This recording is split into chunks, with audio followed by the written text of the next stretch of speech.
मोहतरम नाज़रीन, अस्सलामु अलैकुम वरहमतुल्लाहि वबरकातुहू। उम्मीद है आप लोग खैरियत से होंगे।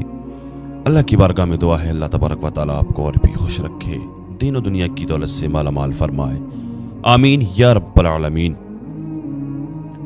मुफ्ती सलमान अज़हरी साहब के ताल्लुक़ से क्या बात करूं, कुछ समझ में नहीं आ रहा है क्या बात की जाए, क्योंकि कल बहुत सारे यूट्यूबर्स ने मुफ्ती सलमान अज़हरी साहब की ज़मानत की खबर सोशल मीडिया पर डाली थी।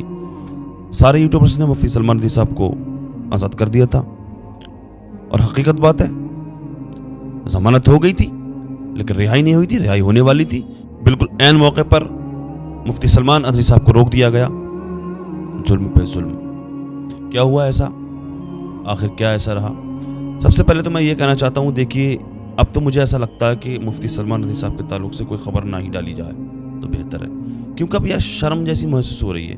क्योंकि हमने कल भी हमने एक वीडियो पोस्ट की थी मुफ्ती सलमान अज़हरी साहब के ताल्लुक़ से कि हज़रत की रिहाई होने को रह गई, ज़मानत हो गई है।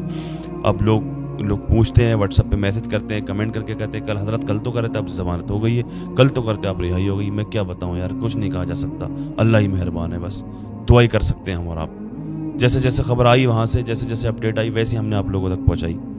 लेकिन अब तो मुझे खुद को लगता है कि हज़रत के ताल्लुक़ से अल्लाह पाक उनको सलामत रखे, उनको बाइज़्ज़त रिहाई अता फरमाए, उनको सही सलामत उनके घर पहुँचा। उसके बाद में ही मैं सोच रहा हूँ कि तभी वीडियो डाली जाए।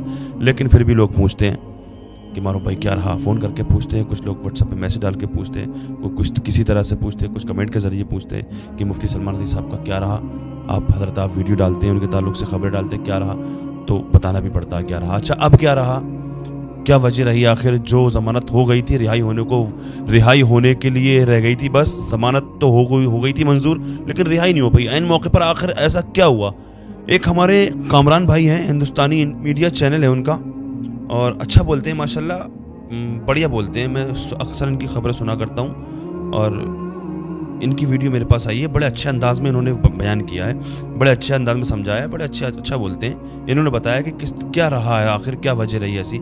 हज़रत पे बताया इन्होंने कि कोई पासा होता है, पासा शॉर्ट फॉर्म है, ये फुल फॉर्म में कुछ और ही बताएंगे ये अभी, कि पासा मुकदमा लग गया है हज़रत पे। क्या लग गया है, क्या होता है ये पासा, ये देखते हैं वीडियो में। आखिर अच्छे अंदाज में उन्होंने वजाहत की है। दोस्तों, बड़ी खबर आ रही है, मुफ्ती सलमान अज़हरी साहब के ऊपर पासा इम्पोज कर दिया गया है। जी हाँ, गुजरात की गवर्नमेंट ने उनके ऊपर prevention of anti social activities act का एक्ट के तहत उन पर कार्रवाई करने की बात की है। आज जैसे ही उन्हें बेल मिली, आपको बताएं कि मोडासा कोर्ट से उन्हें बेल मिल गई थी, जिसके बाद साबरमती जेल से उन्हें सीधे रिहा होना था। हालांकि उनके ऊपर शर्त लगाई गई थी कि आप अपना पासपोर्ट जमा कर देंगे, लेकिन इसके बावजूद इधर ये तमाम लोग जो है इंतजार में थे कि मुफ्ती सलमान अज़हरी साहब को रिहाई मिलेगी, लेकिन ऐसा नहीं हुआ। दोस्तों, वीडियो सामने आ गया है, आप देख सकते हैं कि किस तरह से मुफ्ती सलमान अज़हरी साहब को साबरमती जेल से निकाला गया है। ये आप देख सकते हैं, मुफ्ती सलमान अज़हरी साहब साबरमती जेल से निकल रहे हैं, और यहाँ पर लगातार लोगों की भीड़ थी, पत्रकार बंधु वहाँ पर मौजूद थे, और यहाँ से मुफ्ती सलमान अज़हरी साहब को यानी कि साबरमती जेल से अब वडोदरा जेल ले जाया गया है, और इनके ऊपर पासा प्रिवेंशन जो एक्ट है वो लगा दिया गया है। Prevention of anti social activities act के तहत मुफ्ती सलमान अज़हरी साहब को अब साबरमती जेल से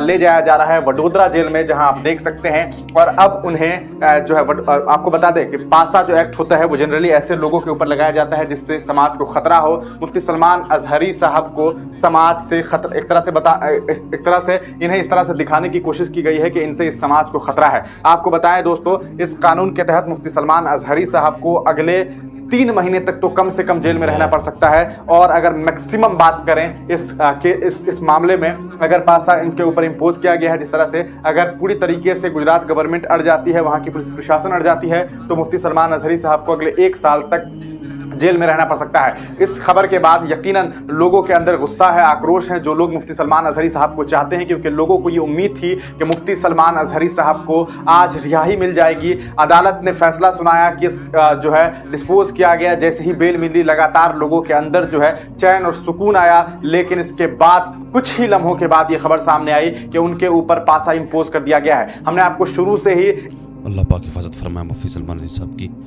दुआ ही कर सकते हैं भाई हम तो, और कुछ नहीं कर सकते, सिर्फ दुआ कर सकते। अब इस पर ये कह रहे हैं कि बहुत लोग गुस्से में हैं, ऐसा है वैसा है। मुफ्ती सलमान अज़हरी साहब को जिस दिन पुलिस प्रशासन ने हिरासत में लिया था, उस दिन लोगों का, उनके आशिकों का, मुफ्ती सलमान अज़हरी साहब के चाहने वालों का एक सैलाब सा उमड़ गया था। थाने के बाहर, वहाँ पर आपने वीडियो देखी होंगी, वहाँ से वायरल हुई थी। लेकिन इस पर मुफ्ती सलमान नदवी साहब ने क्या कहा था कि अगर आप मुझसे मोहब्बत करते हैं आप तो अपने अपने घरों को चले जाएं। लोग चले गए, वहाँ से लोग हट गए। और अगर हजरत ये कह देते कि मुझे लेकर के ही जाना यहाँ से, इस तरह से बोल देते कि पुलिस प्रशासन को कोऑपरेट करें, किसी तरह की बदतमीजी नारेबाजी ना करें, आप यहीं पे बैठ जाएं, तो मुझे लगता है कि उस दिन इतनी बड़ी परेशानी का सामना उठाना ना पड़ता। देखिए, अल्लाह तबारक व तआला अपने बंदों पर आजमाइशें भी डालता है, इम्तिहान भी लेता है, लेकिन कहीं ना कहीं मुझे ऐसा लगता है ये जुल्म हो रहा है यार, ये जुल्म हो रहा है। और हुजूर ने फरमाया, हदीसों का मफहूम है, हुजूर की हदीस पाक का मफहूम है कि जुल्म को सहना जुर्म है, जुल्म को सहना भी जुर्म है। लेकिन ये पुलिस प्रशासन है, ये सरकार है, यहाँ की गवर्नमेंट है, अब कानून से तो नहीं लड़ा जा सकता, लेकिन कहीं ना कहीं जुल्म हो रहा है, कहीं ना कहीं जुल्म हो रहा है। मैं चाहूँगा कि दोबारा से निकलें और संविधान के दायरे में रह के हजरत की सपोर्ट करें, संविधान के दायरे में रह के प्रदर्शन करें। मुझे नहीं लगता बिना कुछ किए, बिना प्रदर्शन किए, बिना कुछ किए ये हजरत को आसानी से छोड़ दें ये लोग। अब बताइए, इतनी बड़ी धारा लगाई है, वो धारा उस पर लगाई जाती है, कमरान भाई कह रहे हैं उस बंदे पर लगाई जाती है, ये धारा उस पर लगाई जाती है जो जिससे समाज को खतरा हो। अब मुफ्ती सलमान नदवी साहब से समाज को खतरा है, बताइए। उन्होंने कहा कि अगर मुझसे आप प्यार करते हैं आप अपने अपने घरों को चले जाएं, बताइए, तो समाज को खतरा हो सकता है ऐसे इंसान से। खैर, कोई बात नहीं है, दुआ कर सकते हैं, अल्लाह पाक हिफाजत फरमाए। अल्लाह पाक अपने नेक बंदों को आजमाइशों में डालता है, उनके इम्तिहान लेता है। अल्लाह पाक, हम तो दुआ ही कर सकते हैं, अल्लाह पाक की बारगाह में दुआ है, अल्लाह तबारक व तआला मुफ्ती सलमान नदवी साहब की हिफाजत फरमाए, उनको बाइज़्ज़त रिहाई अता फरमाए, दुनिया के तमाम मुसलमानों की इज़्ज़त व आबरू की, जान और माल की हिफाजत फरमाए, दुनिया में जहाँ जहाँ परेशान मुसलमान हैं सबकी परेशानियों को दूर फरमाए, जो जहाँ भी मुसलमान जेलों में बेकसूर कैद हैं उन सबको बाइज़्ज़त रिहाई अता फरमाए। मौलाना कमर गनी उस्मानी साहब को भी अल्लाह पाक उनकी हिफाजत फरमाए, उनको बाइज़्ज़त रिहाई अता फरमाए।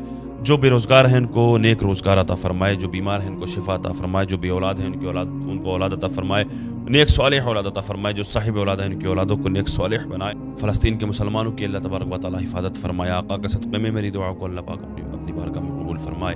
आमीन या रब्बल आलमीन। अस्सलामु अलैकुम व रहमतुल्लाहि व बरकातुहू।